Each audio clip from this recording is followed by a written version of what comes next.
जरा अपनी रोजमर्रा की जिंदगी का एक सीन याद कीजिए। ऑफिस से निकलने में देर हो गई है, बाहर तेज बारिश हो रही है, सड़क पर जाम है और आप बस किसी तरह घर पहुंचना चाहते हैं। आप अपने जेब से मोबाइल निकालते हैं, आदतन एक ऐप खोलते हैं और कैब बुक करने लगते हैं। लेकिन जैसे स्क्रीन पर किराया दिखता है, आप कुछ सेकंड के लिए ठिठक जाते हैं। मन में सवाल उठता है, इतनी सी दूरी के लिए इतना ज्यादा पैसा, आखिर क्यों? फिर भी मजबूरी है, आप बुक कर देते हैं। ड्राइवर राइड एक्सेप्ट करता है, आप बाहर खड़े होकर इंतजार करते हैं और तभी अचानक फोन पर एक नोटिफिकेशन आता है, your ride has been cancelled. ना कोई वजह, ना कोई जवाब, ना कोई माफी। यह कोई एक शहर या एक व्यक्ति की कहानी नहीं है, यह आज भारत के हर उस ग्राहक की कहानी है जो मजबूरी में ऐप बेस्ड कैब सर्विस पर निर्भर है। यह ऐप बेस्ड कंपनियों ने जब कारोबार शुरू किया था, तब इन्होंने बड़े बड़े दावे किए थे कि ये ट्रांसपोर्ट सेक्टर में क्रांति लाएंगे। कहा गया कि अब ना ऑटो वालों से मोल भाव करना पड़ेगा, ना टैक्सी ड्राइवर मना करेगा और किराया पूरी तरह से ट्रांसपेरेंट होगा, बिल्कुल पारदर्शी।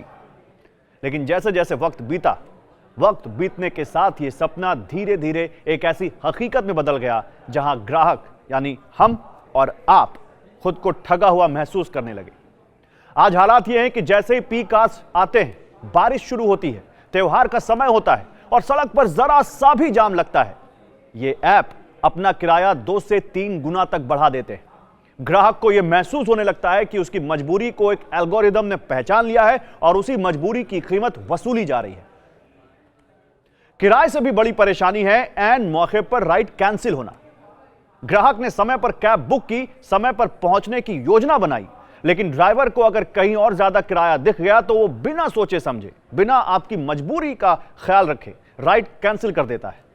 और इस पूरे खेल में ग्राहक का समय, ग्राहक की परेशानी और ग्राहक की मजबूरी किसी की कोई कीमत नहीं। कस्टमर केयर से बात करने की कोशिश कीजिए तो ज्यादातर मामलों में सामने आता है एक चैट बॉट, एक रटा रटाया जवाब या फिर खामोशी, नो सॉल्यूशन। इस सारी समस्या की असली जड़ है मोनोपोली। दरअसल भारत में ऐप बेस्ड कैब सेक्टर पर लगभग 2 बड़ी कंपनियों का कब्जा है। ये कंपनियां खुद को सिर्फ टेक्नोलॉजी प्लेटफॉर्म बताती हैं, कहती हैं हम एग्रीगेटर हैं और ड्राइवर हमारे कर्मचारी नहीं हैं, हम सिर्फ ग्राहक और ड्राइवर को अपने प्लेटफॉर्म के जरिए जोड़ते हैं। लेकिन सवाल यह है कि जब किराया तय कंपनी करती है, जब कमीशन कंपनी काटती है, तो जिम्मेदारी से भागने का हक इस कंपनी को कैसे मिल जाता है?